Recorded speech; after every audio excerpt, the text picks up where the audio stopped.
Yeah, it works.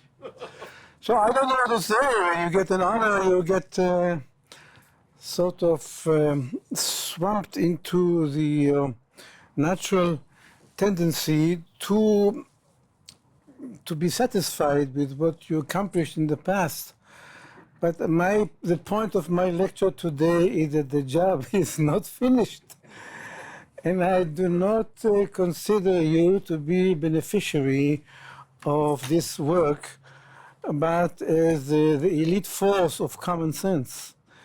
Elite force means that you have to fight because there's a great resistance forces in the world of science which still do not accept common sense reasoning. So I trust you all for continuing the fight. And I noticed that the light does not reflect on the face of the speaker to the extent that you don't see if I smile or frown. Do you see if I smile or frown? Yeah? I smile all the time, actually. Okay. No uncertainties.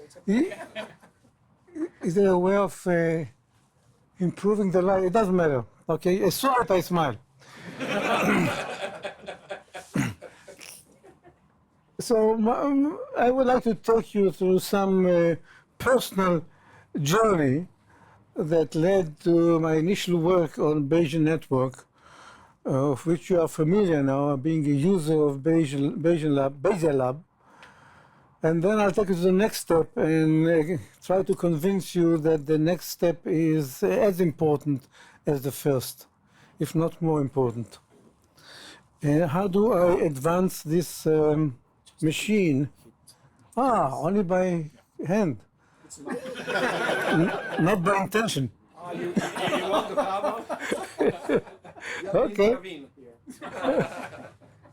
Okay, so my journey will go, and a pointer you have? That's I need a pointer. Without it, I'm no pointer. No pointer. I have one in my car, I think. Lots of pens, but no pointers. No pointer. A broomstick. Oh. Okay. That's all from the coffee. Okay, so we'll take a personal journey. It will be a confession of what took me from neural nets to Bayesian net, and then from Bayesian net to counterfactual and causality. And I'll dwell a little bit about the puzzle of counterfactual reasoning, which I think is fascinating. How we form consensus about counterfactual. Right? Terrific. Here. Perfect. Technology. So this will be sort of a philosophical discussion about the methodology. And then I'll try to convince you that all this talk was not in vain, but it has practical ramifications. And counterfactual can do something for us that we could not do otherwise, going from policy analysis to analysis of mediation,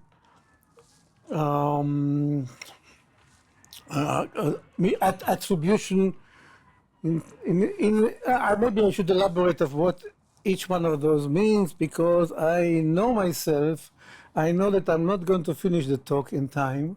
So if you let me go without explaining the meaning of those terms, you will deprive yourself of the meaning. So policy analysis, we all know. It means you want to evaluate what good one policy produces as opposed to another. And by policy, I mean that you do intervention by some program. And mediation means that you want to know how policy produces its beneficial results, going in one way or another. Which means if you have to refine it, you know which part to encourage which part of the policy should invest more resources and which part is just there without any assistance to the result or the consequence of the policy. Attribution means that you want to attribute credit and blame to a happening. I had an accident. What was the cause of the accident? The guy is dead. Why is he dead? He's dead from the drug. Is it true that he would be alive had he not taken the drug? This is an attribution problem. And today we can answer those questions. Amazingly, the nice thing about, or the special thing about attribution, you're talking about a singular event. One person, Mr. Joe, who died in an accident. Would he be alive hadn't it been for the action of the defendant? Okay? You're not talking about a population, but one single guy. And transportability, that's something that Elias can teach you more about it. And this is how to your understanding of causative or evaluation of causal effect change when you change environment. When things are no longer what you thought they are, but you are going into Africa or Asia and try to apply what you learn in the United States, and things are totally different, the culture is different, the health and hygiene conditions are different, and you wonder what part of what you learn, by experiments in the US or in your laboratory are still applicable to the new environment. Okay, and the last topic I'll touch on will be missing data. Who doesn't suffer from missing data? I don't know anyone who doesn't, so we have some results on that, which also Karthika can tell you more about it. Going forward. Okay, I'm going to start with neural network. This was a fad in the 1970s with the book PDP, and everybody was excited about the potential of neural networks to learn things and to simulate cognition. And I was very affected by that. I even went to San Diego to meet with David Rumelhart, who was the head of the laboratory in San Diego, cognitive laboratory. And in one of his papers there, he described a very simple problem of how children learn to read text, ordinary text. And he had a very compelling results there, or claim, that children learn to read text by a sort of friendly handshaking between top-down and bottom-up modes of reasoning. Here he shows how the word went get the different meaning when it is embedded in a different sentence. Here it is read event, and here it went, and the child has no problem interpreting correctly, although the pixels responsible for that are the same. Apparently, the meaning of the sentence helps the child disambiguate the word, and the pixel helps likewise the system to disambiguate the word. And the question was how it's done. And he had a convincing argument that it's done by a continuous propagation of messages between a hierarchy, cognitive hierarchy, which you describe as like that, going from semantic level to syntactic level, lexical level, letter clustering, letter level, feature level, and so on. And all this propagates in the speed of light, propagate the messages, okay, from one layer to another, from one neighbor to another, and get the child to interpret the letters correctly and say the car as opposed to the cat, or whatever other alternatives interpretation are there. And as I looked at that, I said, I looked at his analysis, I said, this is something that should be done correctly. Correctly means that we do have all this embedded in uncertainty, of course. All these hypotheses are passing probabilities to each other, or degrees of belief, as they call them. And it should be done correctly in the sense that we know in Bayesian analysis that things do not get into instabilities. And here in this handshaking between top-down and bottom-up, you have the problem of instability. It's a problem of smoke and fire. If you smell smoke, you say, wow, it must be fire. So imagine that you have in your mind some modules, computational modules, which are fairly stupid, okay? They just listen to their neighbors.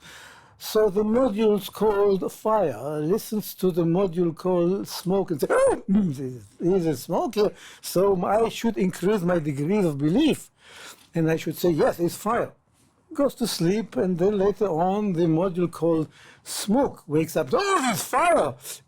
He or she has increased their degree of belief, so there should be more evidence for smoke, and before long you have an increase of degrees of belief both for smoke and the fire with no evidence, simply because they communicate, they each increase the degrees of belief in the other, although it all started with one speck of dust called the initial smell of smoke.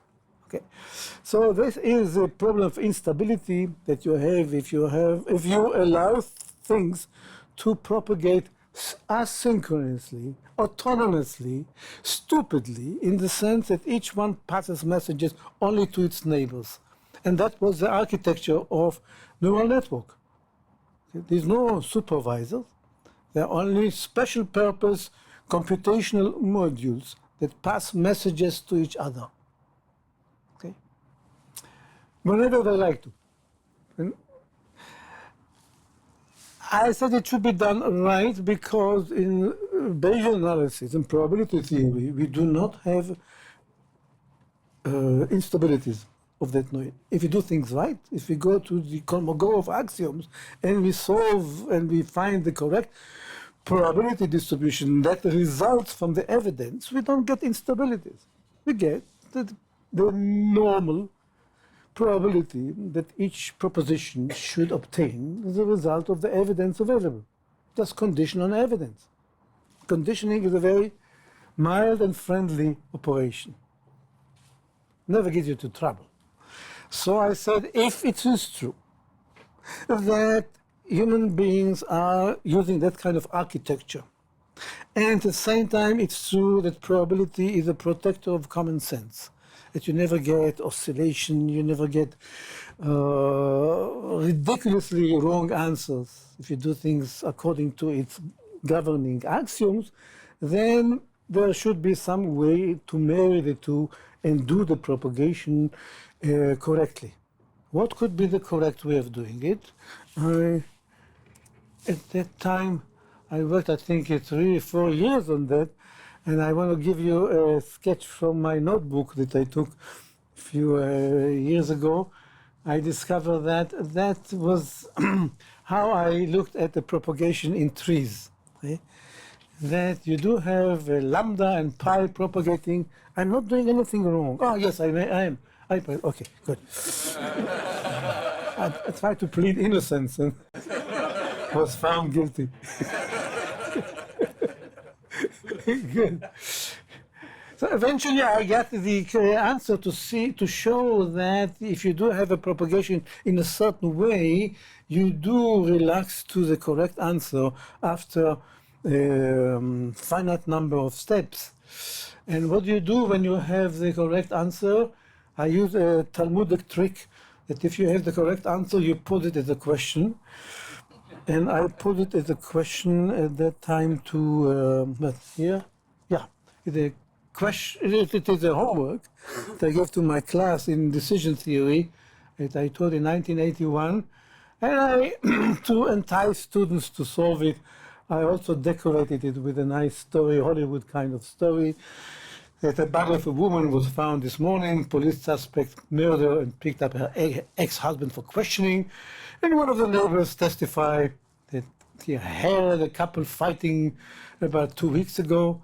And police are searching for a weapon and are trying to find out if the husband owns a gun. So it's very, I think, enticing for students to solve this homework problem. And indeed, students were very diligent in solving it. And one student from Australia, Ingrid, she just recently sent me her solution. Here the hostile relationship and husband has a motive and so on. And the propagation of lambdas and pies gives you a stable solution, a stable and correct solution. What I mean by correct? The one that you would have gotten had you done things correctly according to the dogmatic procedures that orthodox probability theory dictates. Okay? And so I then, that was, however, was only for trees. But still it was nice to publish that result because at that time AI was immersed in a fierce dispute between the nitties and the scruffies. The scruffies believed in just put in heuristic rules and diagnose a disease accordingly. How would a doctor react to this combination of symptoms? How would a car repairman react? Put all the rules there and combine them in a reasonable way and get the things to work. And don't worry about whether it is complying. Or another? Yep. Oh no. He did. I saw it. He's right there. He's guilty. Can I repair it with? No way, no way. That's operation. Okay, I'll continue with my.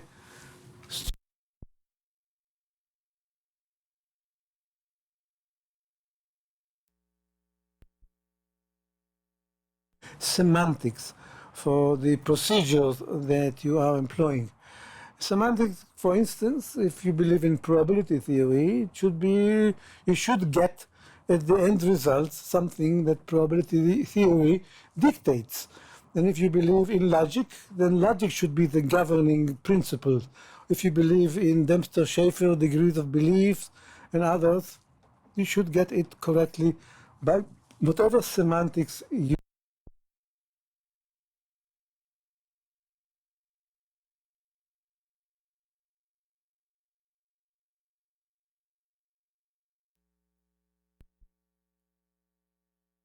The reasonable size with tractable algorithms. You had to articulate the probability distributions of many, many variables. If you have only 10 variables, you already have 2 to the n entries in your table, and you have to assign to every row a number, and they all have to sum to 1. And he just began, because then comes the problem of inference. Okay, you have to then compute the conditional probability of A given B. Each one of those operations demands a computational time, exponential computation time, and each one of those demands storage. Storage was the problem. So people didn't believe in the probability could ever be elevated to a reasonable algorithm for diagnosis and for other tasks that expert system in the 1970s became famous from, such as oil explorations, medical diagnosis, and so on. I simply did not believe in that because I saw that we are reaching reasonable and plausible conclusions with probability theory, which means probability theory is a guardian for common sense. And it is the guardian sense, and children read things with the speed of light. It must be that they have the benefit of that guardian.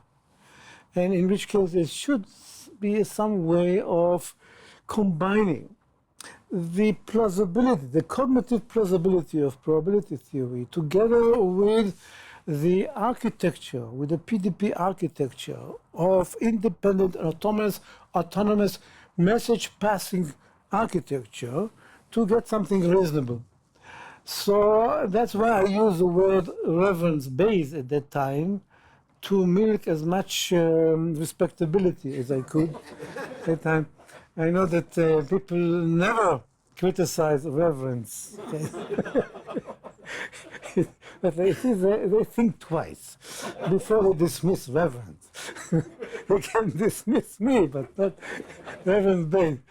Okay, so I published that in 1982, but that was only true for trees. And the question was, can we generalize it to a non-tree? A student of mine by the name of Jim Kims, what was the result of that was that you can, we showed that if you do the propagation properly, then if you have evidence impinging on the peripheral of the network, that eventually after a finite number of steps it will be absorbed in the peripheral and things will relax to stable belief states, and that belief states agrees with what you would have gotten had you done things properly by orthodox probability theory, except that it only worked for trees. I could not generalize it. And a student of mine by the name of Jin Kim, he pressed me to publish a paper on generalizing it to multi-trees, or how we called it? We call it hypertree. No, multi-tree. Forgot already. Anyhow, it's a tree in which every node can have many parents and many children, okay? Except that it is singly connected. There are no loops in it. It gives you an ability to demonstrate explaining away mode of reasoning. That if you have evidence for one cause, it takes away from another cause. Like if you are at work and you get a phone call from a neighbor saying that he heard a noise from your fire alarm, then a burglary alarm, then you worry about burglary. But if you listen in the radio and see that there was an earthquake, you think, oh, it may have been an earthquake and not a burglary. So you see, evidence for earthquake takes away credibility from the other explanatory variable, and you relax, or you drive home, or you do something different. You don't just rush home worrying about your burglary alarm. And okay, so Kim and I published a paper in 1983 generalizing to multi-trees, and however it was only for singly directed network. The question was, what do you do when you have loops? Suddenly in 1985 I figured out a way of breaking the loops.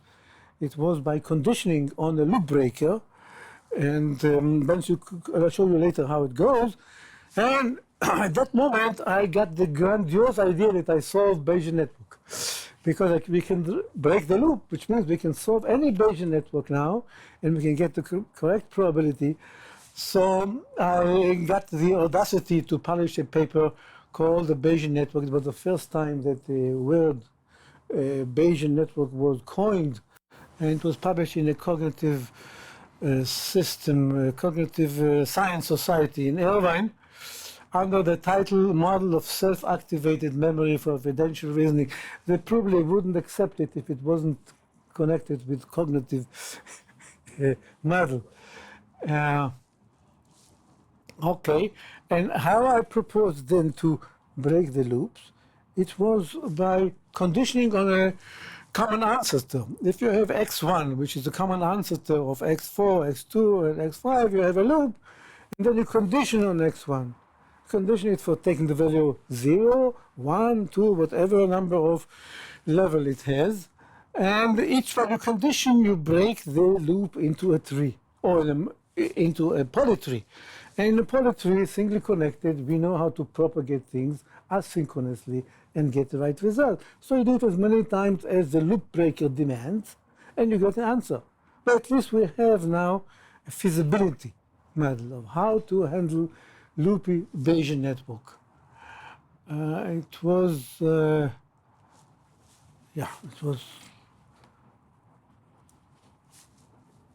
however, if you have loops, strange things happen. When messages propagate, they can propagate forever.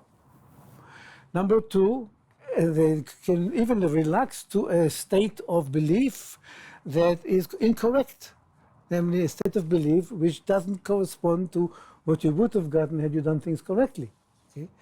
So what do you do at that time? And that was in 1988. There were, by the way, other methods proposed by many people, and at that time it was a center of activity, how to break the loop and how to get correct. There were schemes of clustering, with a scheme of, I forgot the various names given to various schemes. I think the main things were clustering and loop breaking and conditioning. And the question is, well, how do you deal with a general network? Okay. I gave up at 1988, and I did something which only authors can afford to do. You write a book, and you don't know how to solve a problem, so you pose it as a conjecture, or you put it as a homework. And this is what I did. I said in the homework in the book on 1988, I said, well, let's make believe. Let's allow each module, computational module here, to propagate messages as if he or she was embedded inside a multi-tree. As if it's embedded in a singly connected network. Disregarding the possibility that it has a loopy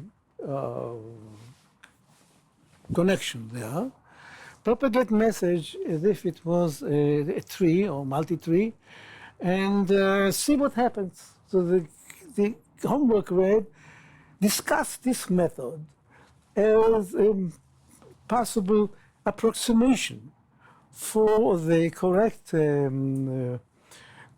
correct analysis, and discuss the degree of approximation and under what condition it can relax to a stable belief state. And that led to belief propagation without my willingness. People attribute to me credit I don't deserve. They call it belief propagation. It was a game changer because suddenly people realized that if you do that as an approximation, things converge most of the time. And things converge not too far from the correct answers. And a lot of papers, I think, dozens and dozens of papers try to explain why things normally converge and normally converge so closely to the correct answer. We still don't have a general answer for that, but they do. So this is how you would propagate belief, just make believing that you are situated in a polytree.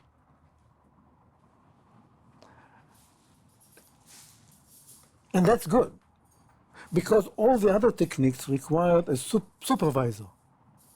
Like the loop breaker requires somebody to look at the network and say, oh, this variable is common ancestor to so many others. In our mind, I don't think we have the time to employ a supervisor to look at the network in its global state and decide, I should break you because you form a loop, so I should condition on you. No, we just propagate messages. Okay? Otherwise, you could not explain how children read with such speed and such replicability and reliability.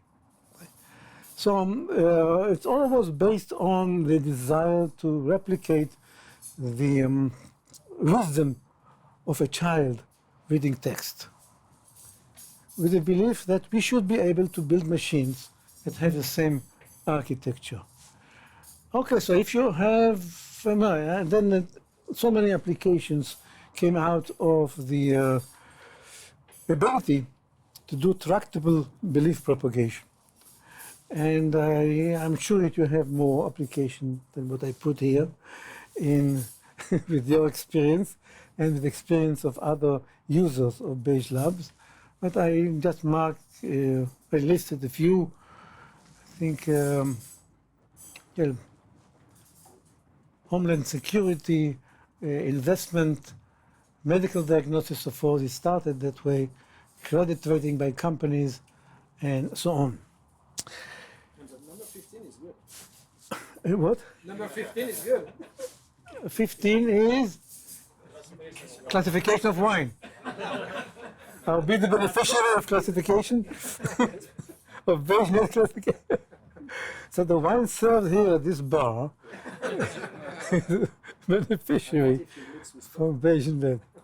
I wouldn't be able to tell the good wine from a bad wine. But don't try to cheat me on coffee. They are very expert. Good. Okay, so now if everything is fine and rosy, why go to the next step? So this is our state of mind in the end of 1980s, right? Where belief propagation became popular and people start exploiting the power of belief propagation in all these applications. I was not happy because I noticed that in all this application we are being dishonest. We put down a Bayesian network, and we say, what we're doing is propagating beliefs. Okay? We start with conditional independencies. The parents make the child independent on other ancestors. Okay? And we play the game of probability theory, as if this is our input. Not true. Invariably, in all applications, you find that you think causally. When you say parents, you really mean direct causes.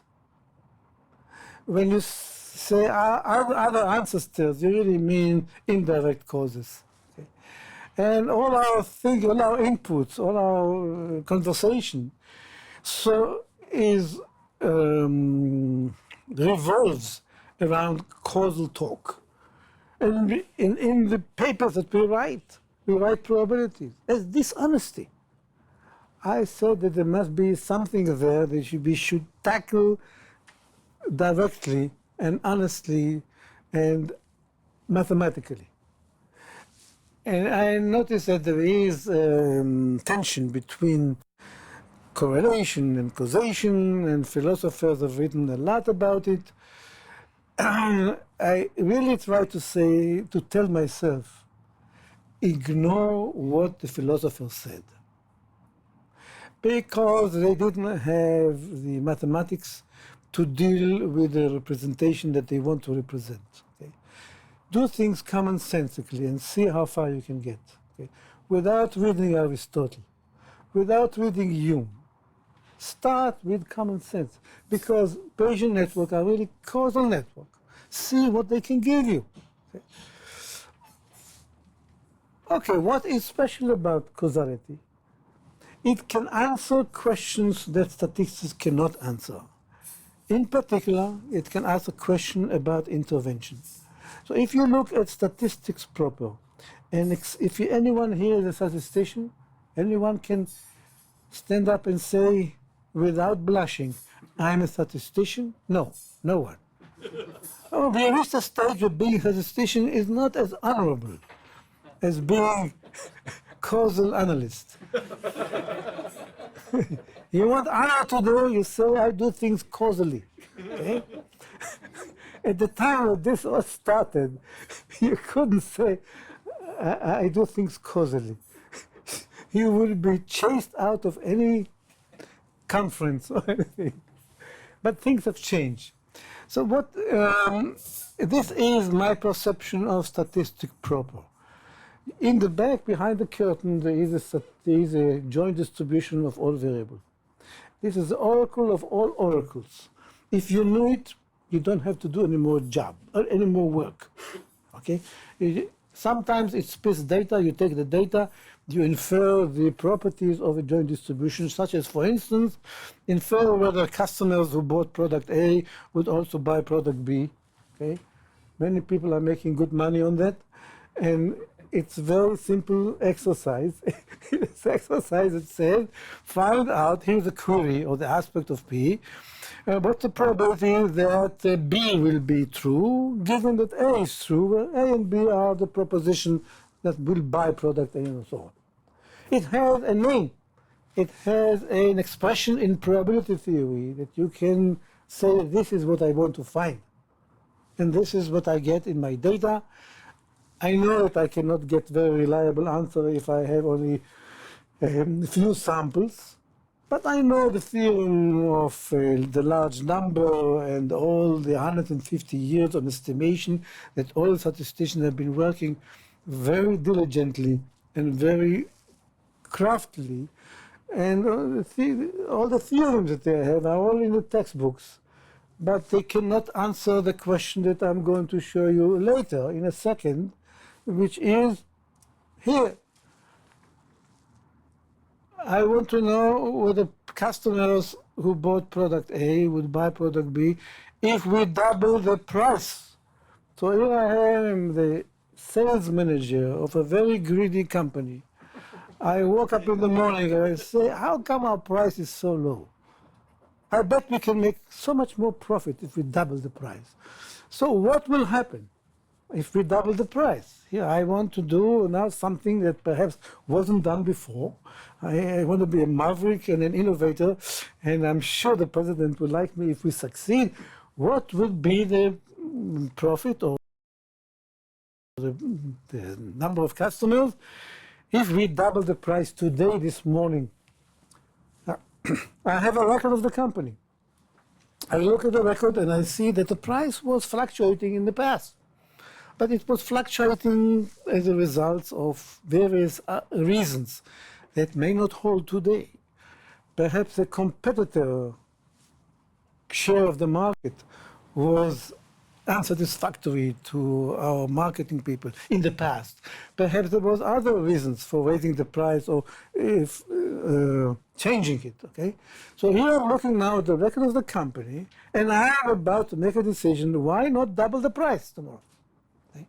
That is not even expressible in probability theory, okay? Because I have here an action, and probability theory doesn't deal with actions. It only deals with observation. So if you have seen a price of that level, then you can expect profit of that level.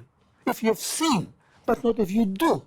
Okay? So now we are facing a new operation which is called intervention. And this is what causal theory gives you over and above what statistics can deliver to you. There is a certain dishonesty in the entire field of statistics, because most customers of statistics are interested in answering causal question. What will happen if we do, if we change the policy? This is what customers are striving for and are paying for. And what statistics delivers is mainly if I see, belief to beliefs, not intervention to belief.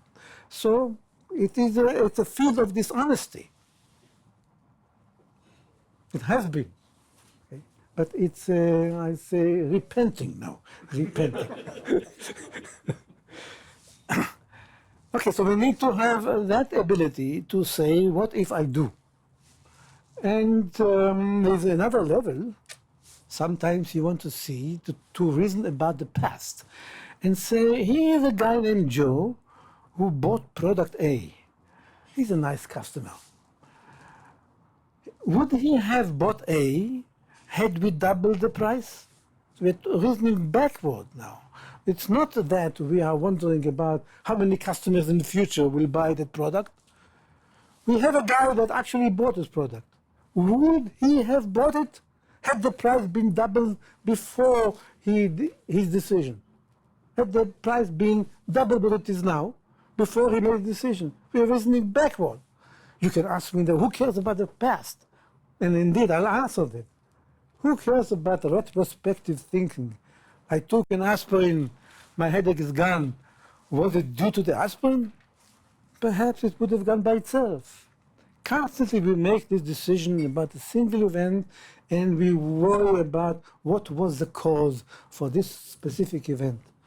Why we do that? I'll try to convince you in 2 slides that is worth doing. Okay? That's a counterfactual. So here we already gone through 3 levels of the hierarchy, which I'm going to summarize now in a slide. It's a causal hierarchy. At the level 1, we have associational relationship, statistics, evidential reasoning. What if I see X? What can I tell you about Y? Okay? So I see a person and he happened to be a smoker. What can I predict about his chances of cancer? Which is totally different than the question, what if I do? Which means if I ban cigarettes in the population. Okay? How many cancer cases will I be able to save or to spare society? Okay? That's experimental. You can only get it from, theoretically, you can only get it from experiments, if you do randomized experiments. Okay? But this is what we call causal level or interventional level. So you have a level of association, statistic proper, level of intervention, what if I do, and another level, retrospectional, counterfactual. Philosophers call it token causation. Okay? What if I hadn't done what I did? Would I be better off? Hadn't I taken this class in college? Or hadn't I wasted my time on parties when I was a sophomore? Things like that.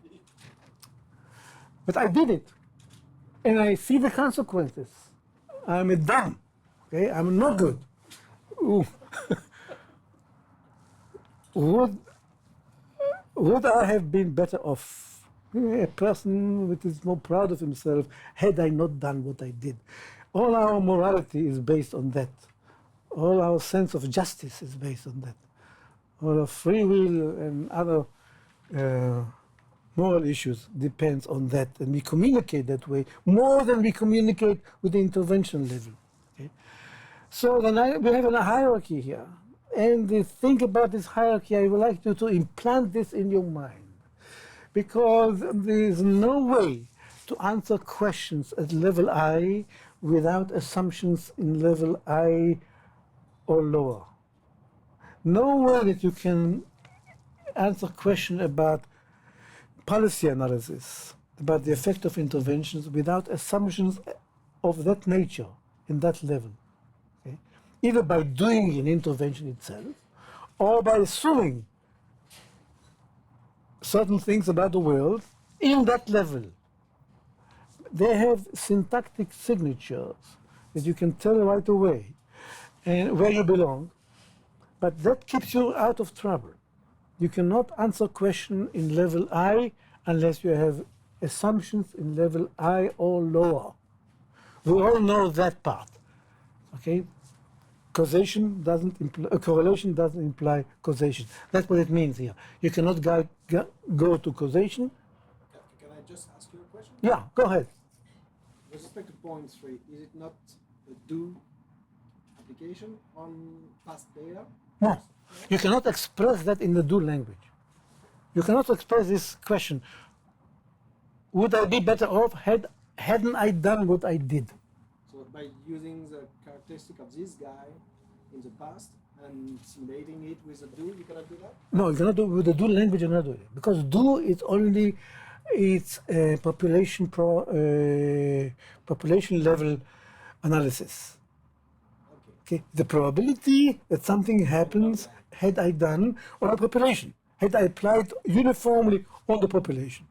Here I'm talking about one event, one thing, and also I know the consequences, you see. And if you set observation on all the characteristics of this guy. Yeah, you cannot do it with a do calculus. Okay.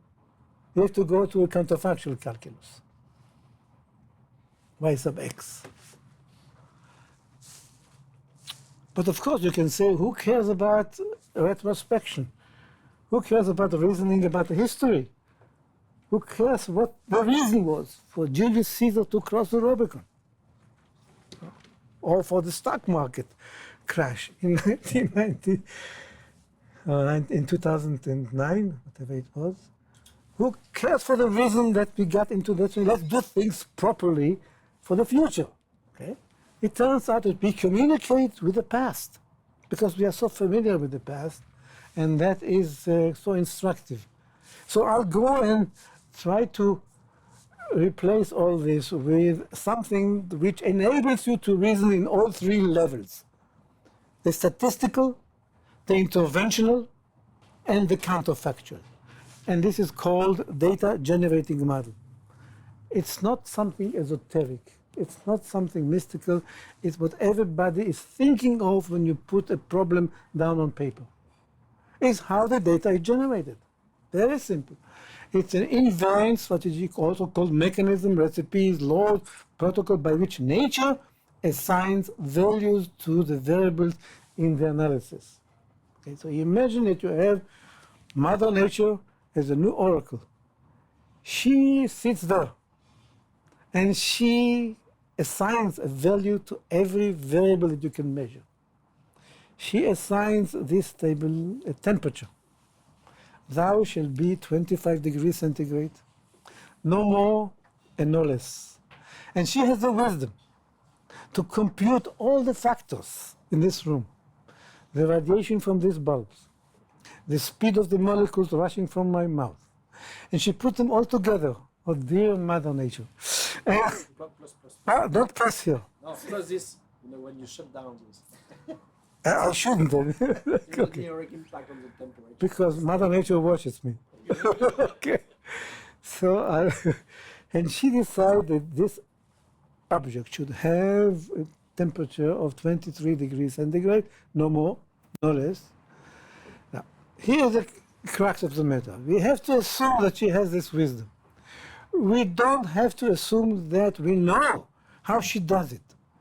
But we have to assume that in the background, behind the curtain, she has this wisdom and computational power to compute the value of all the variables that we are interested in. That's enough. Just assume that there is a supreme intelligence that has this computational power to do it. It's a Laplacian supreme being. Laplace said, if I were given the position and momentum of every particle in the universe, I should be able to compute everything that happens in the future: war and peace, ISIS, Schmeisis. I should be able to do that. Okay, I don't have the computational power, so I am loading my model with uncertainty, which comes not because nature is uncertain, but because of my ignorance. I don't know the boundary conditions. Okay, so that's where uncertainty comes out. That was Laplace of uncertainty. That was before Heisenberg. Okay? It's no longer true after Heisenberg, but I haven't seen yet that Heisenberg principle affect macroscopic phenomena like the one we are dealing with. So some people take refuge in Heisenberg uncertainty principle and say, okay, no longer. Forget about Laplace, because Heisenberg showed that quantum mechanics doesn't work that way. I said, show me one macro phenomena that doesn't depend on elementary particle or atomic dimensions, okay, that defies Laplacian conception of science, and I'll do two things for you. First, I'll give you a Nobel Prize. So it's a win-win situation. And suddenly I'll know where to watch, what to watch for, what kind of phenomena I should watch for. But I haven't seen yet such a phenomenon. So I abide by the Laplacian perception And I said, just imagine that such a supreme being exists. And then what? And then we think about nature and not about evidence and not even about experiment. Experiments are very good, invented by Galileo in 1632. He put it down in the book Discorsi, and he said, let's do some experiments. Let's use inclined plane and see how fast the object rolls down and form a rule. That's his innovation to science. Do experiment. Okay, Galileo thought about experiment as means of revealing the workings of nature. Behind nature, there is a supreme being that decides already on the speed. The experiment only reveals those rules. They are means to an end, but behind the curtain, there is Mother Nature that does this assignment. Okay, that's the difference in conception. And I'm not just saying it to pass the time and give you stories about Laplace and Galileo. I'm doing it because this is an ongoing philosophical debate that's ongoing on now in between statisticians and causal reasoning people. Is there a meaning to a statement which doesn't have an experimental verification? Like, can sex affect admission to school? Sex is not manipulable. You cannot manipulate sex, right? Change, and the court decides very clearly of what it means to discriminate on the basis of gender. It means that had the plaintiff been of different sex or ethnicity or a different race, he or she would have been accepted to this school. That's how the court decided, counterfactually, okay? So the claim is you can't change sex, so you cannot think about discrimination on the basis of sex. Not true. You can think about discrimination of sex, even though sex is not manipulable, neither is race or ethnicity, okay? And because the definition of causality and definition of counterfactuals and effect and all these notions do not rely on experiments. Experiment only reveals those when you have the chance to intervene.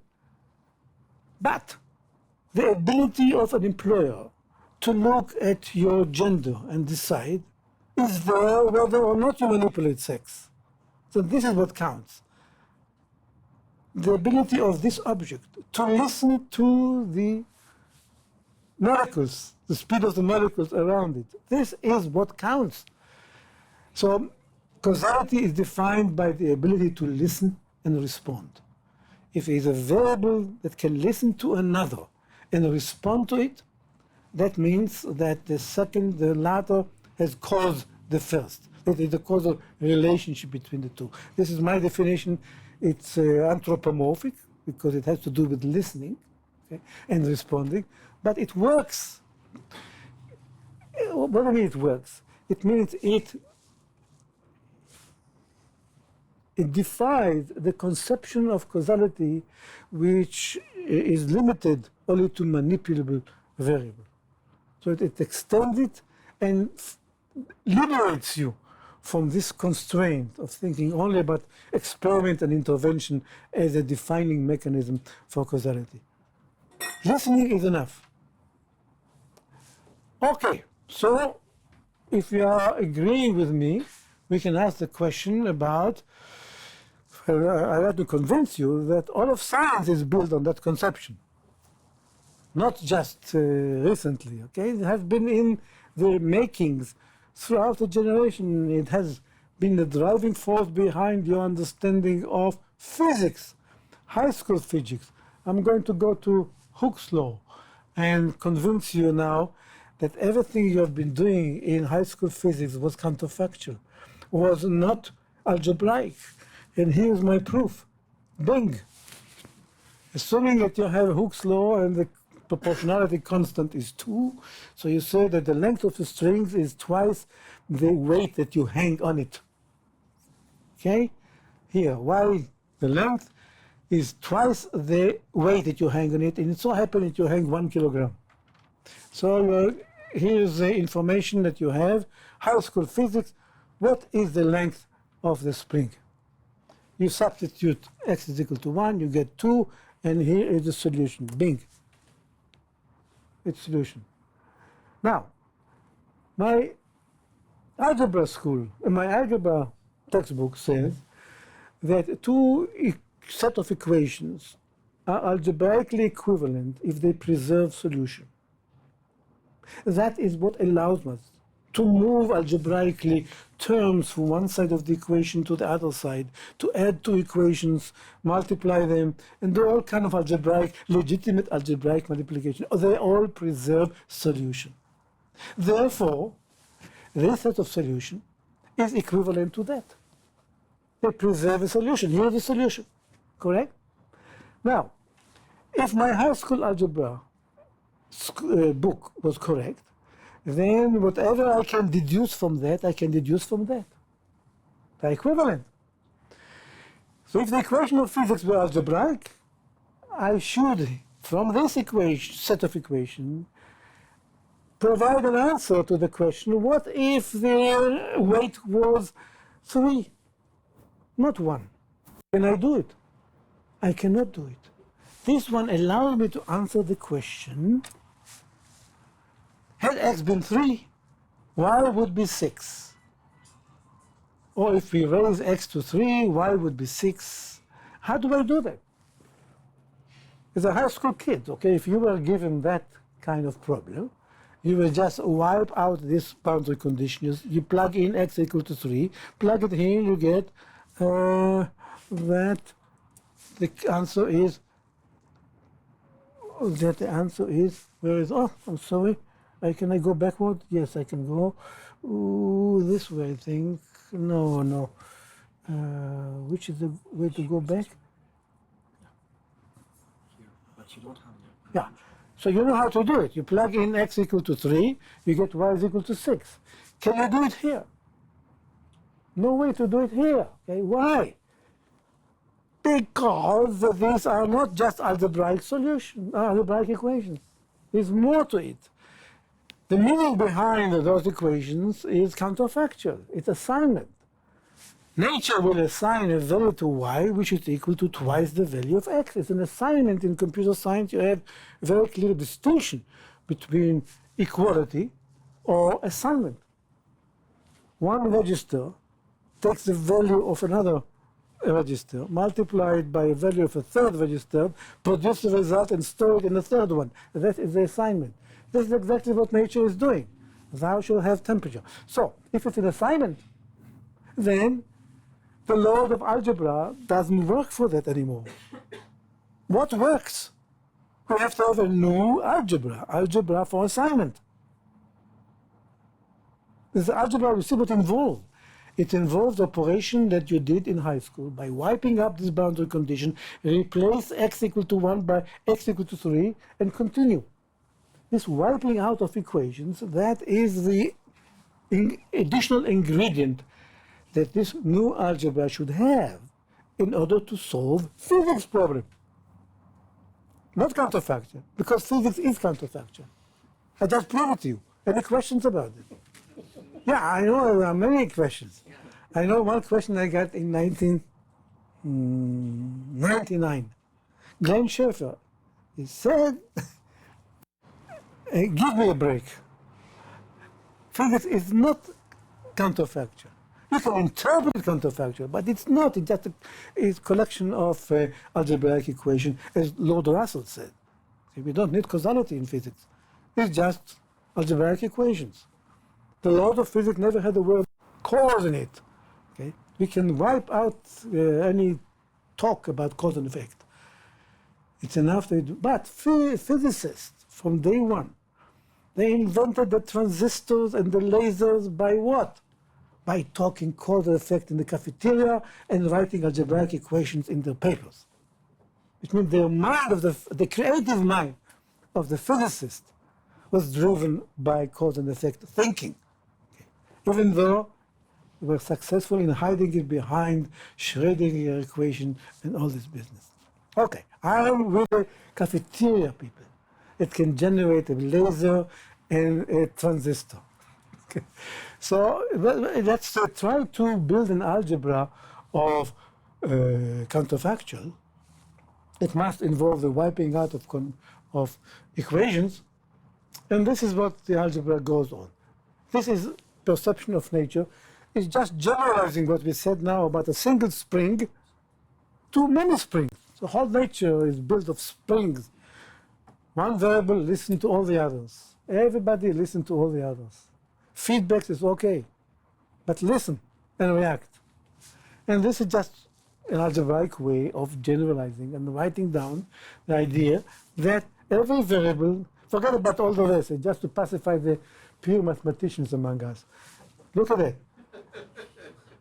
Every variable gets a value that is a function sub I, which is a special function, with the arguments are other variables in V, other variable with U. The distinction between U and V is just that certain variables I do not want to explain. I don't care about explaining.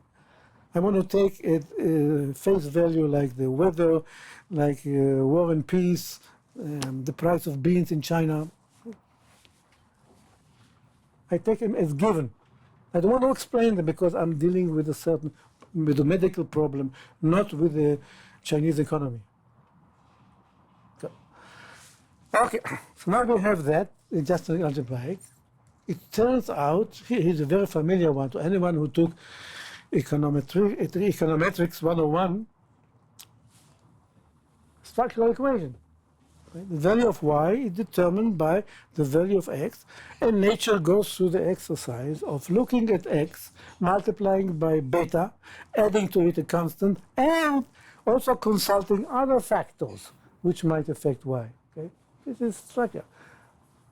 I will tell you something, I hope I'm being recorded, that most economists do not understand what this stands for. So please convey it to all the gurus there. I've tested them again and again and again. They do not understand what this stands for. Okay. And we have published a paper now surveying 6 most influential textbooks in economics. Okay. They do not, they disagree. I don't have to say they don't understand. They disagree with themselves and with others about what the meaning of beta is. Some people call it the true regression line. And some people call it the true slope or the true relation or whatever. They go through such acrobatics just to cover up what they don't understand what beta stands for. I'm sorry to say it. It's already, I fell for this, it's about half a century, more. 60 years after Habermas. Habermas understood what beta stands for. He said if government decides to fix X for everybody, what will be the number of, fix your income, okay? So what will be the, how much commodities will you buy? Why? Okay? So the government making a decision. Beta is a result of thinking about intervention. Okay? If nothing else, what I'm going to show, which I call later on, do. Probability of y or expected value of y if you do x. That's what it stands for. But of course, economists will not accept anything from outside economics. So even though they can read Habermas and interpret it correctly, they still insist on rejecting that interpretation. Anyhow, don't let my personal feud with economists affect your objective understanding of what's going on. This is what it stands for. Okay? Nature looks at x multiplied by beta and assign a value to y after also consulting other factors. Okay. It's not regression, and the nice thing about it is that we can compute counterfactual from this simple picture, from this new oracle which I presented, which is called data generating model. It's not something esoteric. Every electrical engineer, and most of you are probably graduate of engineering school, as I am. See how proud I am of my background? How many of you can read that circuit diagram or just understand what it stands for? Okay, 90%. The rest are shy. It means that the output of every gate is equal to a function of its input. That's all it says. Nothing spectacular. And an engineer can look at that and reason counterfactually. He can say, what if Y is not 3 volts as it is now, but if it were 4 volts? You can just recompute things and give you what Z is. Easy for an engineer. Although no engineer ever thought that he or she is doing counterfactual. Just, what if this AND gate was an OR gate?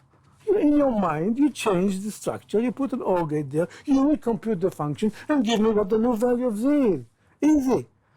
And which means that this simple schematics, which every engineer is familiar with, okay, contain the wisdoms of many, many, many economists. Because it is an engine for counterfactual reasoning. Which means that the designer of this schematics never anticipated such crazy question. What if Y is connected to a power supply of 4.5 volts? He never anticipated such a question. And still, the schematics enables the engineer to read it and reason, yes. And then the output would have been that much. It's a logical engine. This simple thing, okay, is a logical engine. It contains all the logic of counterfaction by allowing you to think backward or to think differently. What if the model was different? You were to change a certain component of the model. That's all what it takes. You think it's only true for science and for engineering? Look at that. It was true for Abraham too.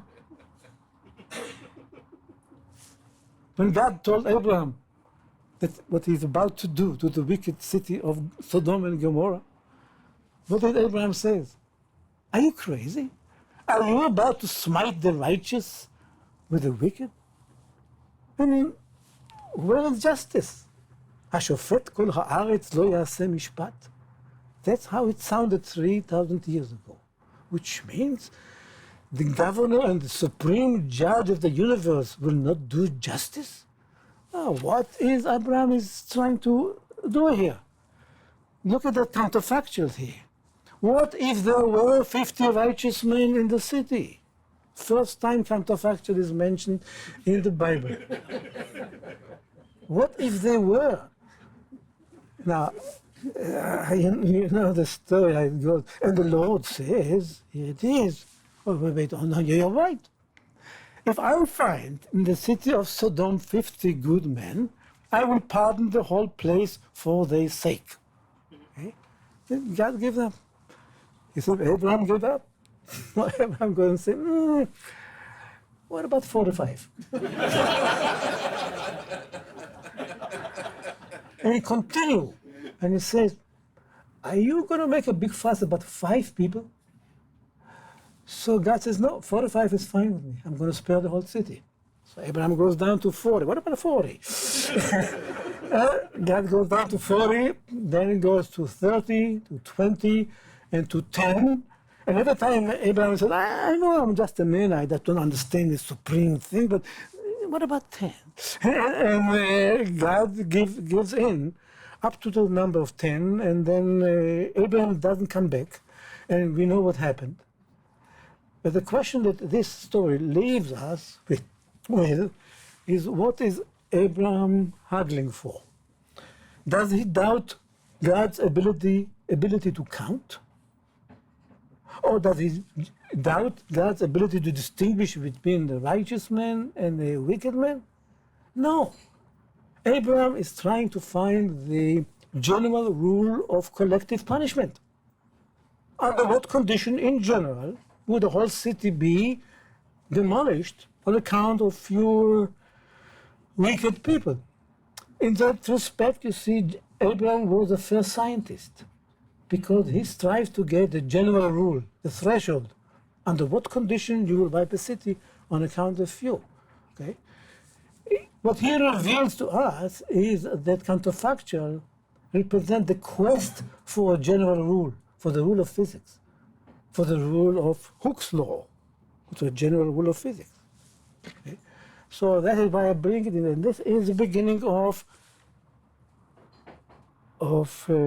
justice, of law, of responsibility, of collective punishment, right and wrong, the counterfactual.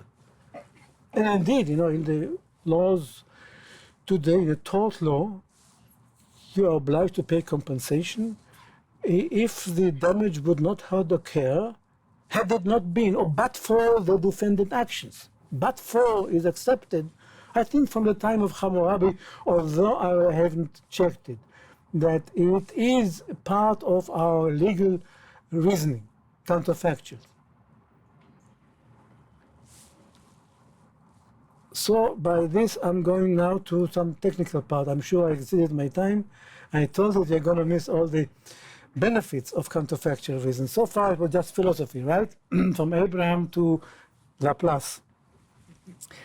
Now we're going to go, what can you do with it? Well, first of all, rest assured that counterfactuals are embarrassingly simple to compute.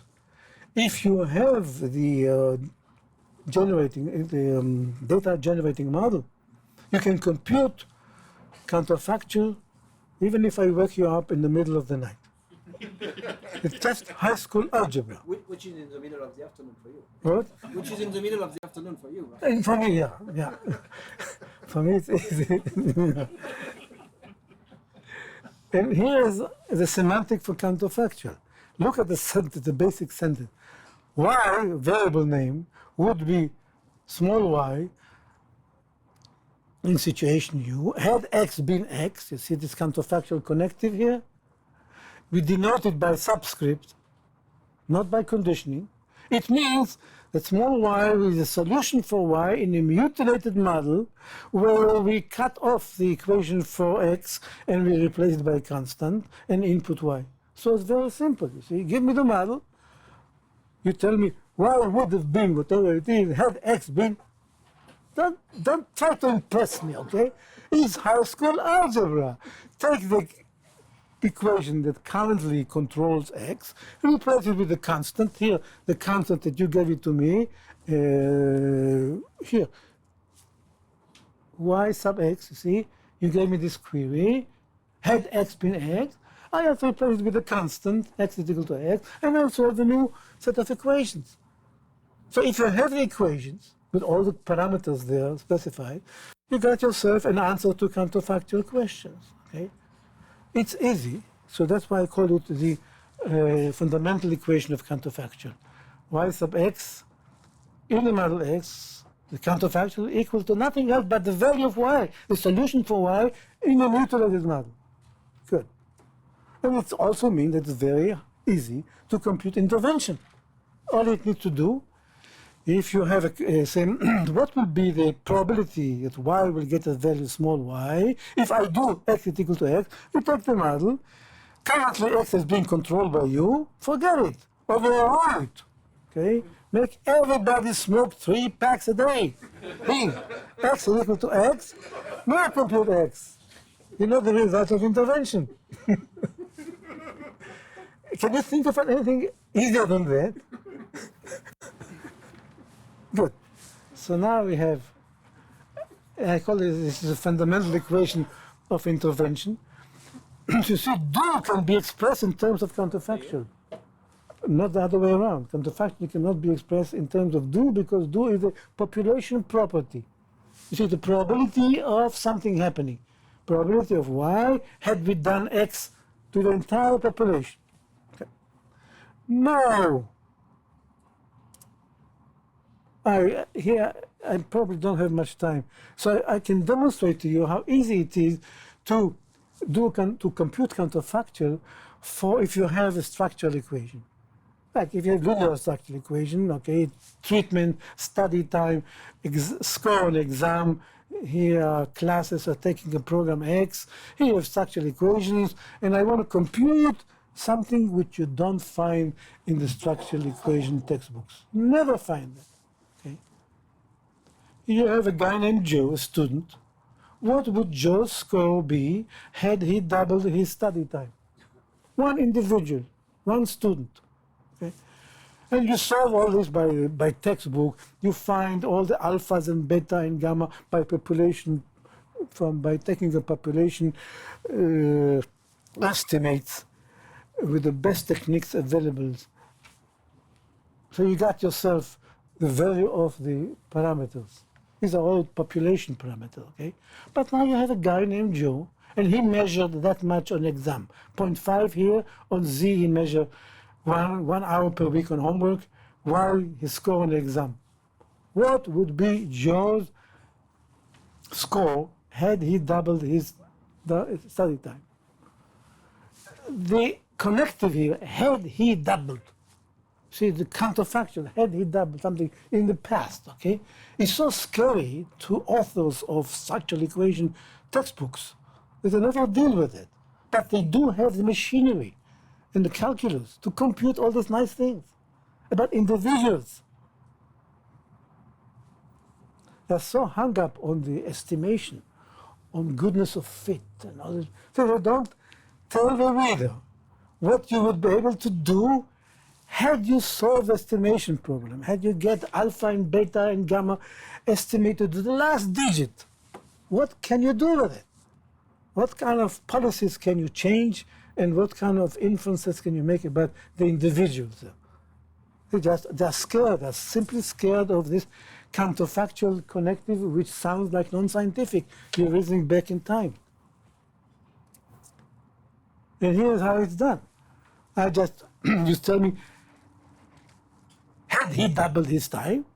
Right now, the time he devotes to homework is 2, okay, or whatever it is, it's 1. All I have to do is to wipe out this equation, because Joe is now under the influence of counterfactuals. He's no longer under the influence of the program regime, X. He no longer listens to his teacher. Teacher told him to study 1 hour a week. He'd study more, okay? The liberated Joe. Anyway, he solved the equations with a new modification. After wiping out, you recompute it, and you have the answer, bing. His score would have been 2.3. Sounds magic. I can tell you what his score would have been had he done something. Yes, you have the power. And then you can generalize and show that all these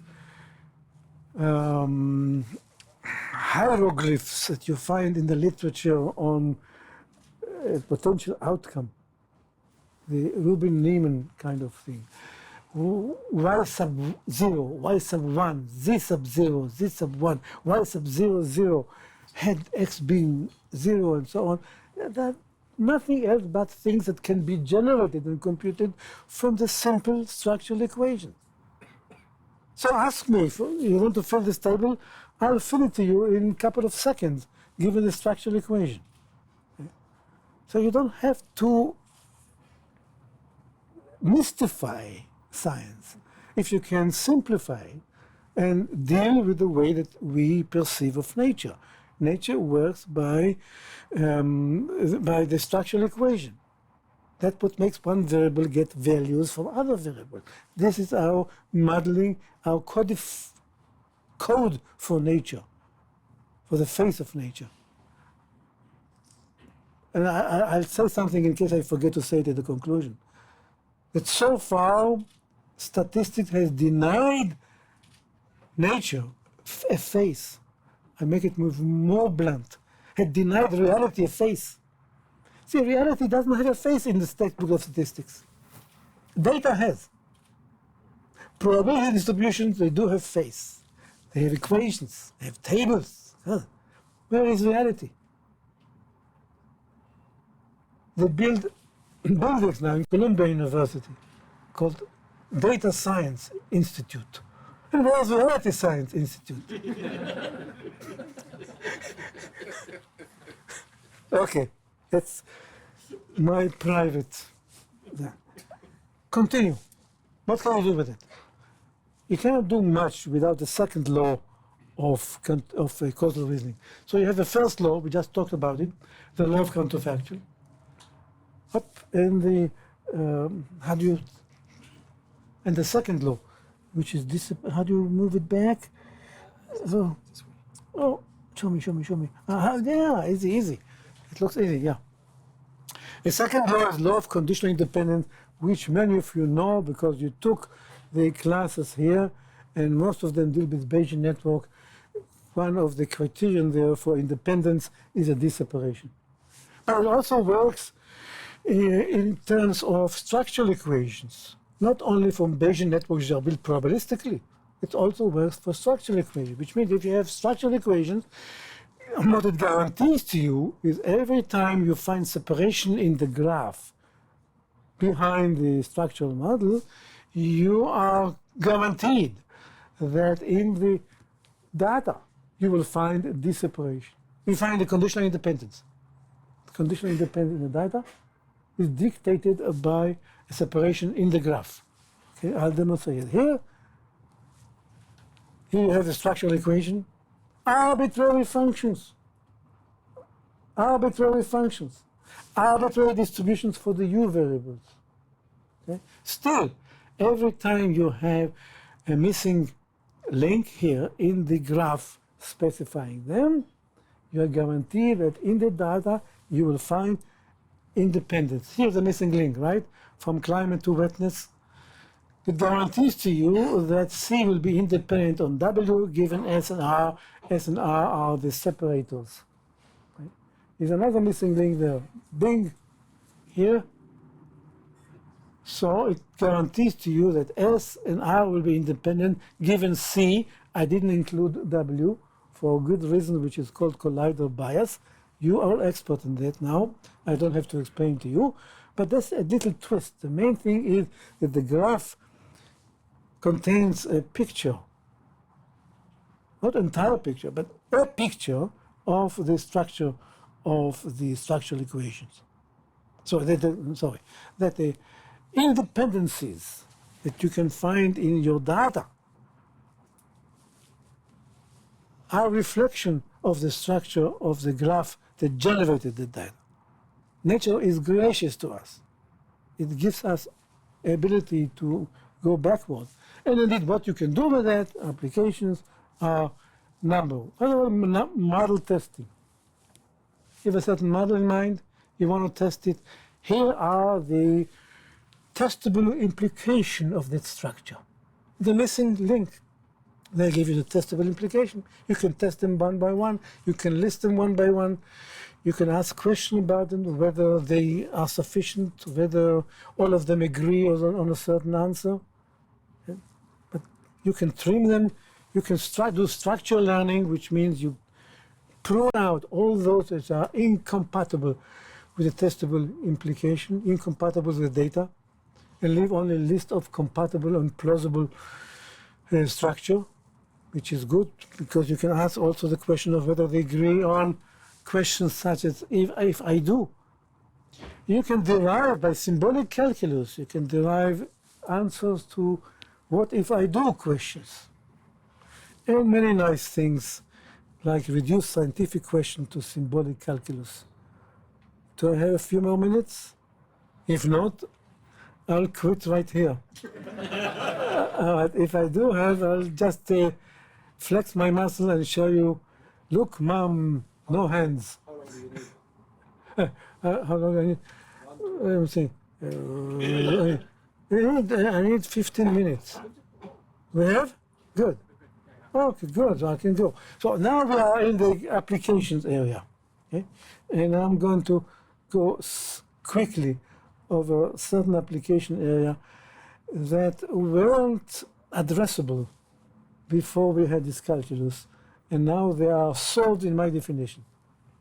And my definition of solve means that we have a mathematical machinery to answer two questions. First, do you have enough assumption to give you a unambiguous answer? Yes or no?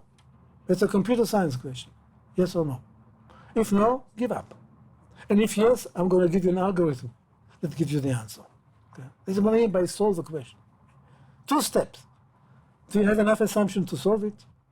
And then if you do, what algorithm will give you the correct estimate, unbiased estimate, to the query that you have in mind? I'm not dictating your query.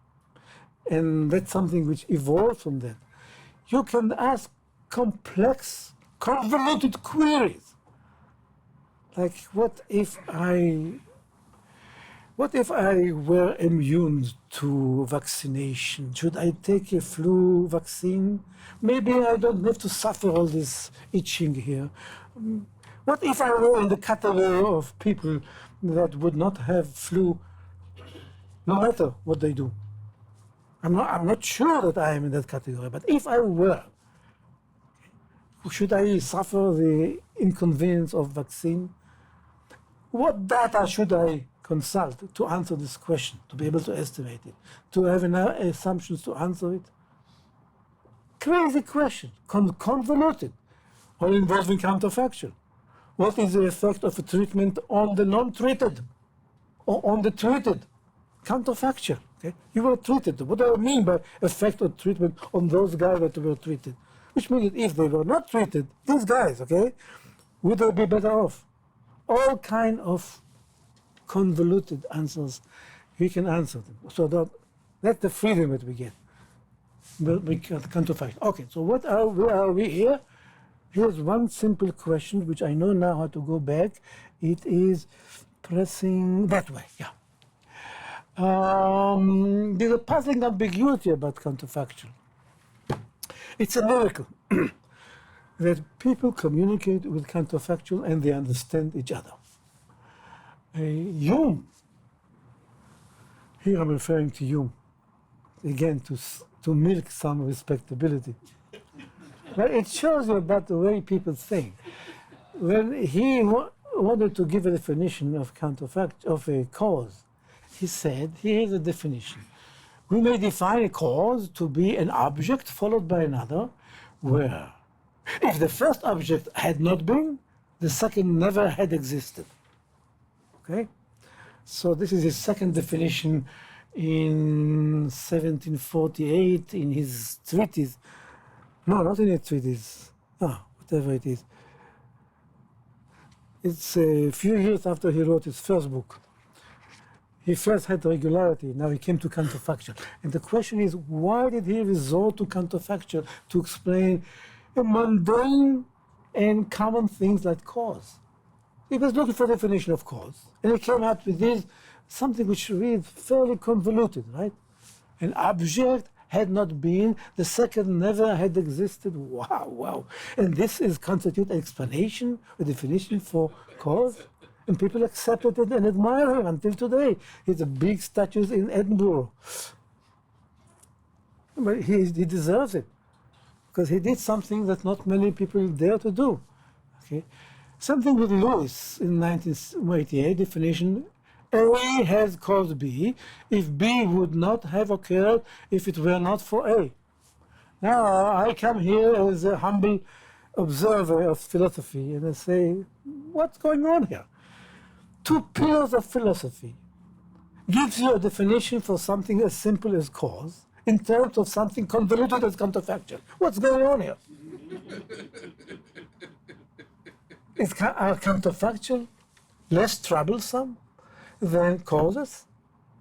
Are they clear to lend themselves to a definition better than cause? Otherwise, why didn't they go all the way around and explain counterfactual in terms of a cause? They were right. Counterfactual is easier for us to process cognitively than cause, because of the definition I gave you now. Definition is you have a structural equation, all you have to do is to solve them like high school algebra with one equation removed. That's what people do in their mind. And it translates into Lewis, that's his concept of semantics for counterfactual. Okay, B would be true if it were A. What does it mean? It's a sentence. A sentence is true in a world W just in case B is true, if B is true, in all A worlds which are closest to W. So B is not true whenever A is true, no. But A is true whenever the closest A world to W are true. That's the definition. So he talks about in terms of a concept such as closeness. Imagine the world and imagine the degree of proximity between worlds. His example was, for instance, if kangaroo did not have a tail, would they still be able to survive, to jump from one tree to another? What's his name? If Nixon had pressed a button, a World War III would have erupted. Okay? We all understand that it is true, because in the world, the closest world, and such a world did not occur. Nixon did not press the button. But in the closest world to ours, in which everything is the same, except for the button and Nixon's finger, bzip, in that world, World War III would have erupted. Okay? So that's how he explained counterfactual in terms of closeness among worlds. But this is, of course, it's subjective. What closest to one world, to one person, is not closest to another. Because maybe in my closest world, somebody would have crossed the wire in Nixon's switch. So nothing would have happened. That's my closest thing, closest world. So how do you argue and how do you form consensus among people if you don't agree on which world is closest to whom? Like in here. In the structural world, in the definition of counterfactual, all you have to agree on is the perception of nature, the structural equations. If you agree on them, there is no more room for judgment about who is the closest to whom. Okay? Eliminate one equation, solve them, that's the answer. Indeed, that is a question that asked by a philosopher. If Oswald did not kill Kennedy, someone else did. Okay? We all agree on that. Even if you ask people who are not expert on counterfactual, if Oswald not killed him, somebody else must have killed him, right? He's dead. So how do we form consensus about that? Apparently, we have a reliable and swift cognitive machinery to come to agreement. And we all agree on that. How do we do that? Well, here's the prior knowledge. Here is what you know. You read a paper. You saw that Kennedy is dead. You know that Oswald was at least suspected of shooting Kennedy. Okay, that everything explained now. The probability of someone else hitting Kennedy is already explained by Oswald. It will not change. Now, if Oswald did not kill Kennedy, you go through the Bayesian network kind of exercise. Okay, you assign an alibi to Oswald, and you remove that evidence. Here I am in the evidence. You instantiate that to false. So Oswald is not blamed for the killing. So in order to explain the truth of Kennedy, somebody else, the probability of somebody else did it goes up, explaining a wave effect. It's all done by the propagation. You don't have to think. So it's enough that we agree on the structure. Okay? What about this? If Oswald had not killed Kennedy, someone else would have. Here, most people say, no.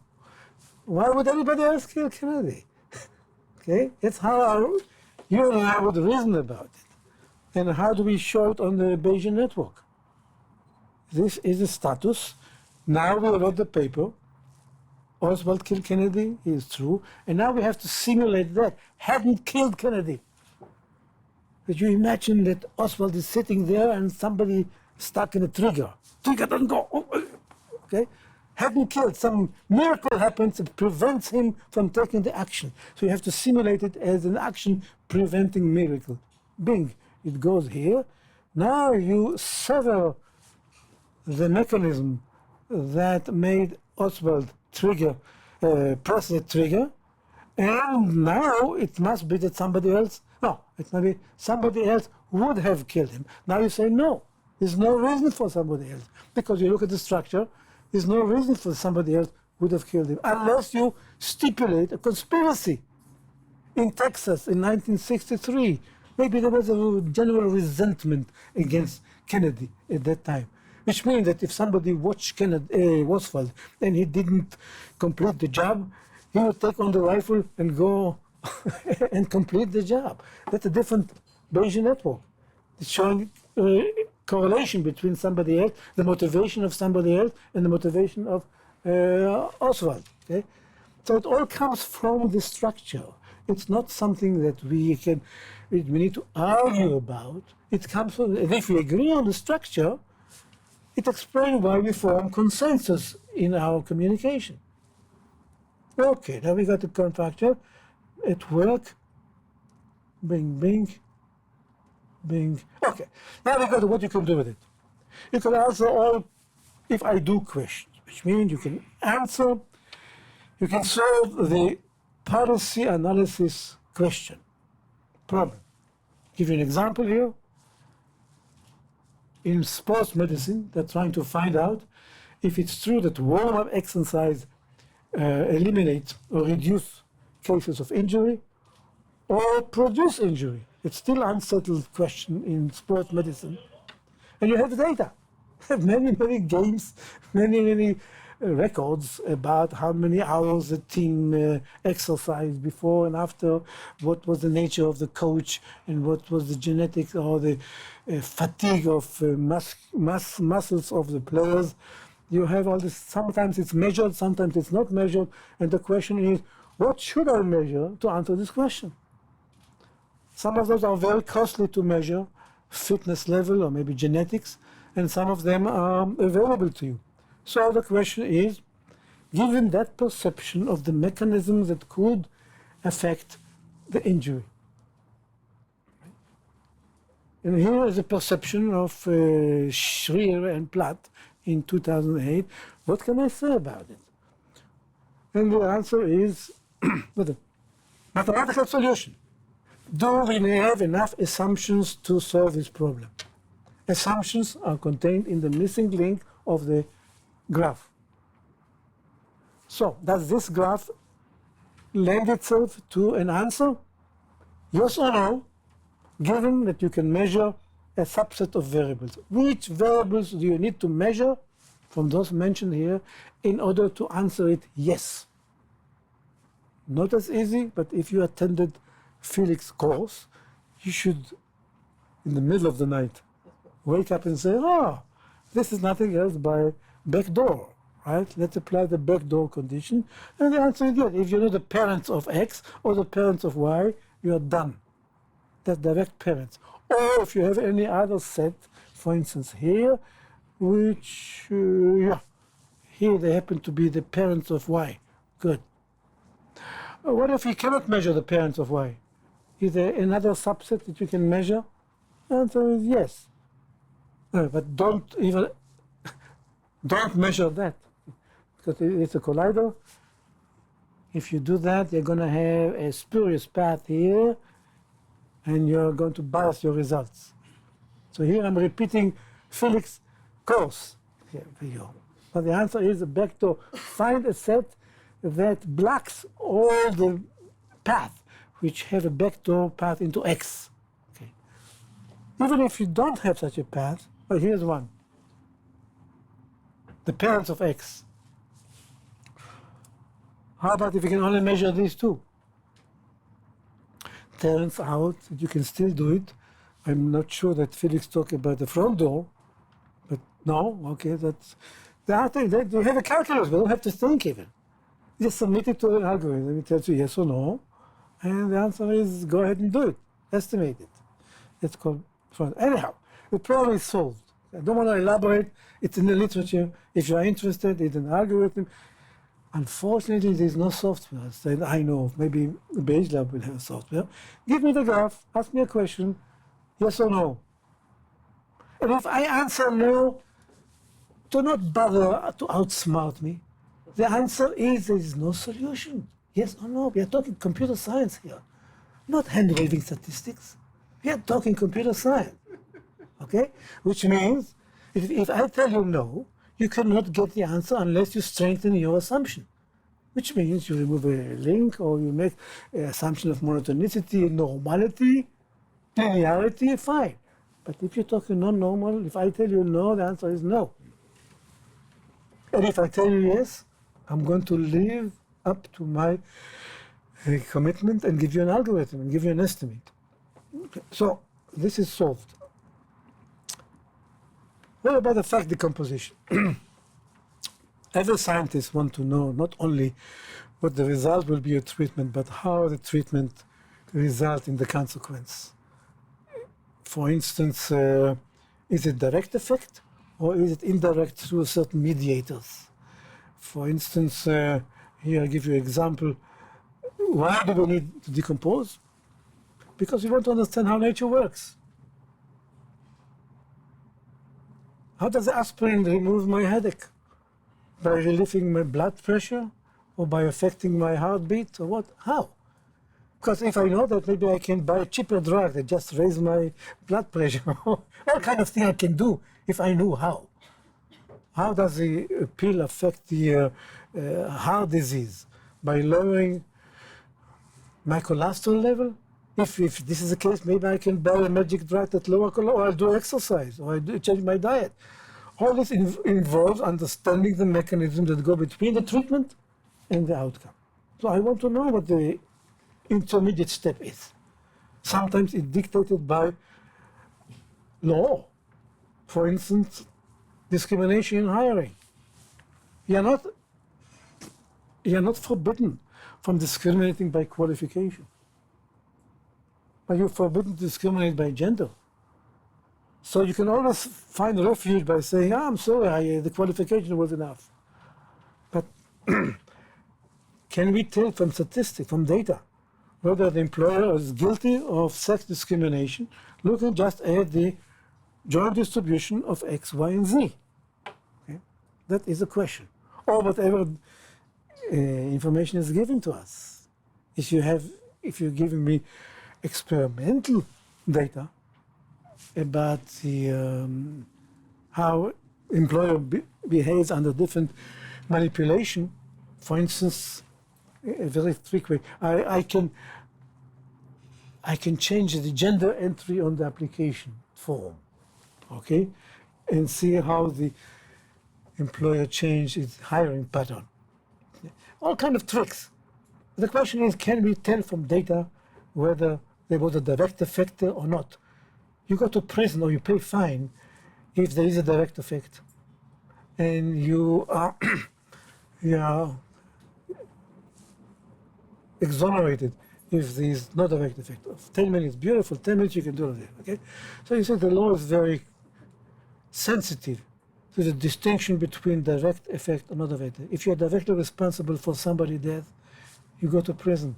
If you're only indirectly responsible, okay, you just manufacture the weapon, okay, something like that, then you are not going to jail. It's important. So can we do it? The answer is, I save you time.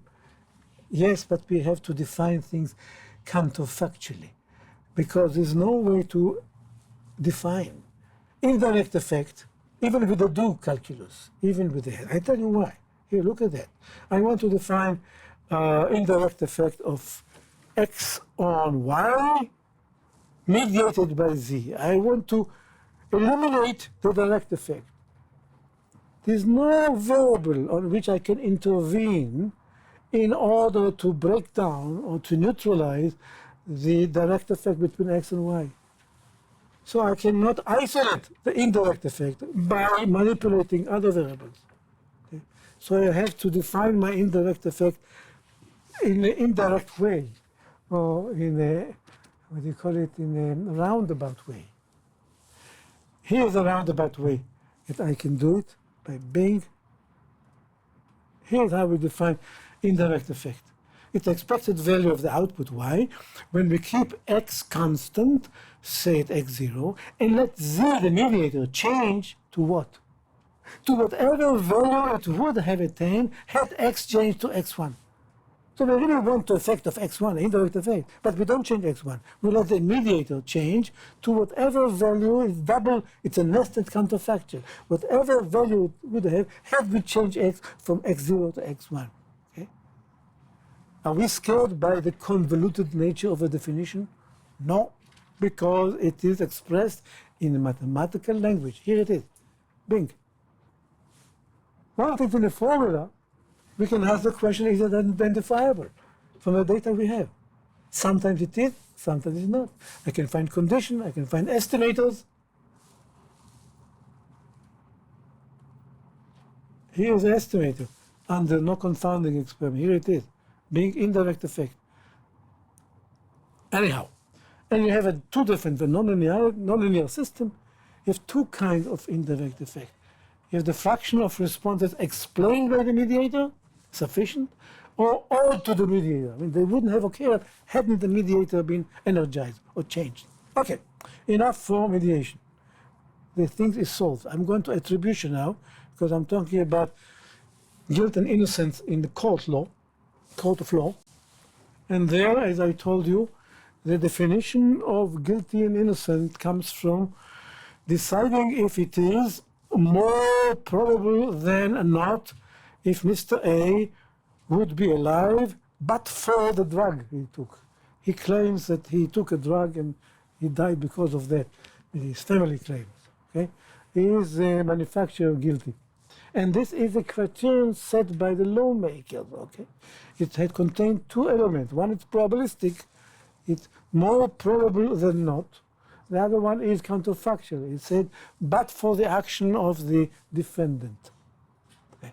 So the probabilistic one is very easy to articulate. You just put probability and you put greater than 50%. But what is here? You cannot put here the idea that A is alive because he's actually dead and he took the drug. So you cannot put a probability of alive given that A is dead. You have to put in the counterfactual. No worry. We agreed that counterfactual are high school algebra, right? Which means every time you see counterfactual now, I want you to rejoice with easiness, with comfort, and not to hold back. Say, oh, it's counterfactual. It's non-scientific. No, rejoice with comfort. That's the idea of my speaking here. Okay.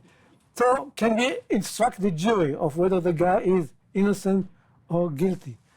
What kind of data we need? It turns out that we cannot answer this question straightly from the data, but we can have bound on it. Okay? Under certain conditions, it can be bounded from below and above. But remember what the law says. You have to be more probable than not that he is guilty. You don't have to be 100% sure. So all you have to do is to cross the 50% line and the guy is guilty. But I'm smarter.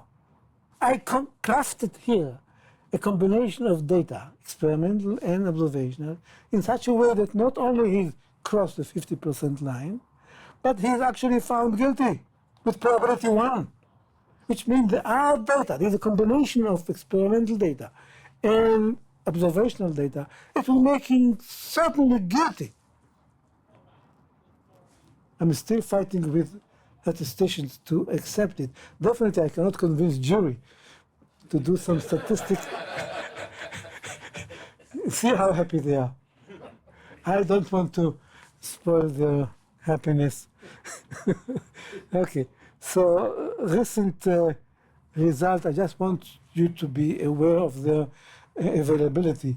The problem of causal transportability or external validity, it also has been lingering for generation. Why have it been lingering for a generation? Because there was no language to express the problem. Once you mathematize it, then you can reason about it. And say, I have solution, I don't have solution, it turns out we do have solution. So when can causal relations learned from experiments be transferred to a different environment in which no experiment can be conducted and in which you know ahead is different than the one that you conducted the experiment? So as I give you an example, you conduct experiment in the laboratory or in Los Angeles, and you go to Kenya or to Uganda, you're trying to exercise the same cure for malaria, and it might not work because conditions are different. Okay, so you know that the environment is different, and though you cannot conduct the experiment, can you still transfer? Under what condition can you transfer what you learned? I'll just demonstrate to you, and then selection bias. Everybody can suffer from that. It occurs when samples used in the learning process are chosen differently than those in the testing. And when can this bias be eliminated? It's simply that certain subjects are being selected for the studies which are not representative of the whole population to which you apply the result. It constantly happens. People do not want to answer a certain question or are simply not selected by the procedure. Okay? It's easier to test people who have telephones, to survey people who we happen to have. It was a mistake that they did with the Dewey versus Truman election, right? The newspaper came out with the result that Dewey, well, not Dewey, it was a, who ran against Truman? I forgot now. Was it Dewey? Oh, Dewey, okay, good. The Dewey won, okay? It turns out that they did survey on the phone, and not many people at that time could afford a telephone. That's a typical example of selection bias.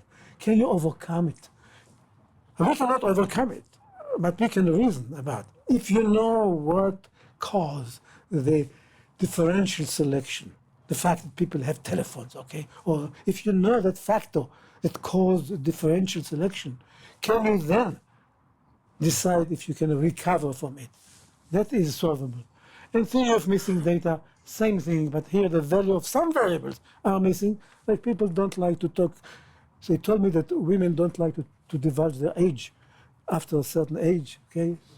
Rich people don't like to divulge their salary after a certain level, and things of that sort. So people, for certain variables, the value of those variables are missing for different reasons. Okay, and can you recover from that? So Karthika Mohan is expert on that, and I just want to show you that to tell you that yes, we can solve this problem. Here's an example. What do we mean by solving the transportability problem?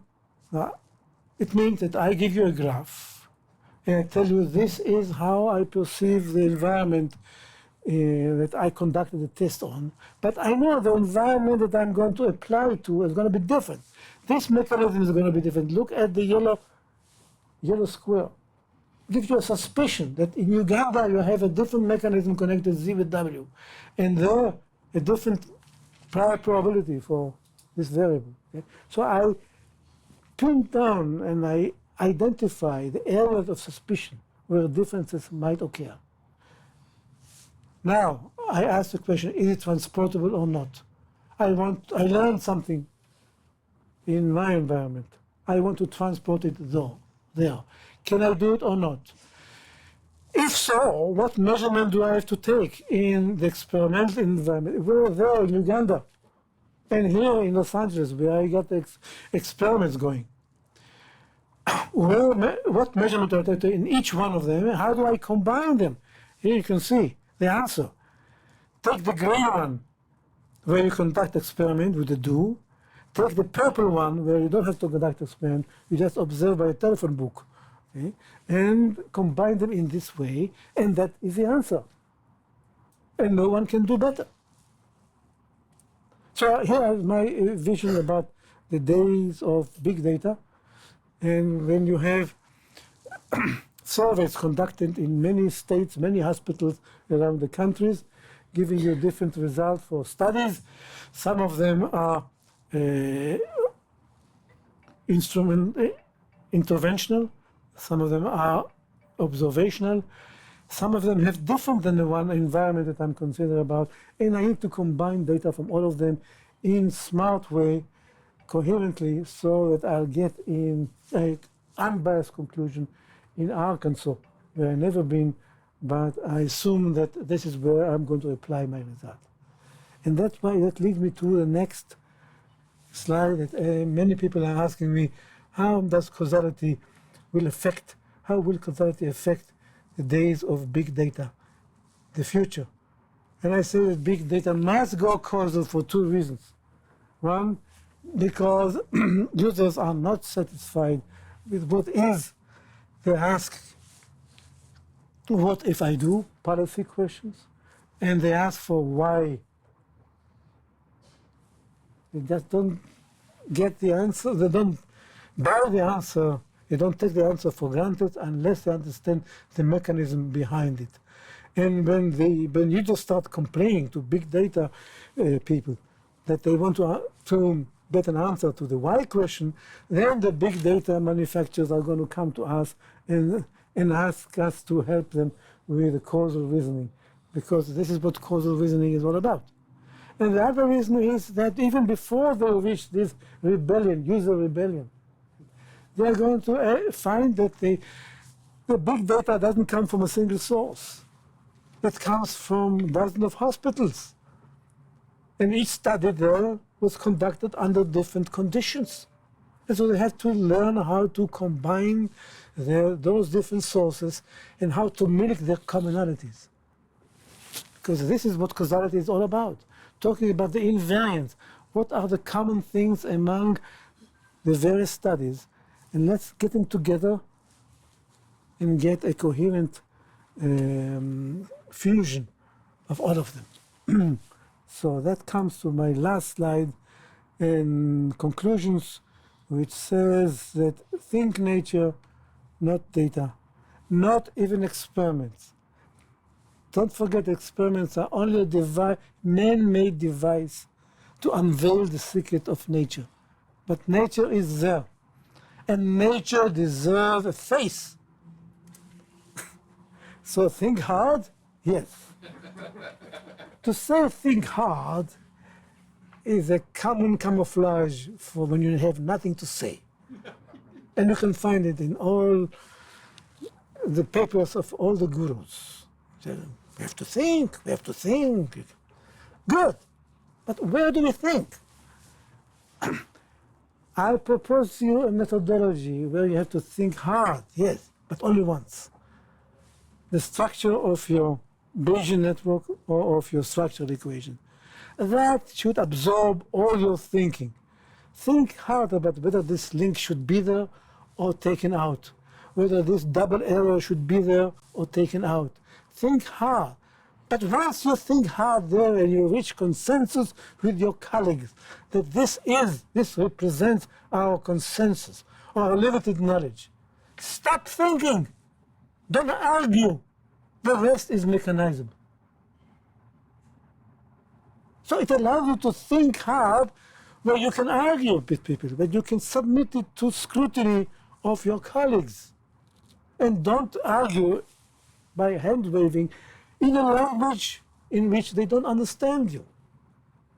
So yes, argue, but every error and every link, but in a language that your colleagues understand you. And that's essentially what the third part says. And this will be the last self-evident sentence that I say. Speak a language in which the veracity of each assumption can be judged by users, in which tells you whether any of those assumptions can be refuted by data. So this is one other advantage of a structural model. They can identify what is testable and what is not. If you compare it to the competitors, which I will not do now, but you can infer for yourself, you can see the difference. So rather than talk about my competitors or your competitors, I should just say thank you for being so attentive. Thank you.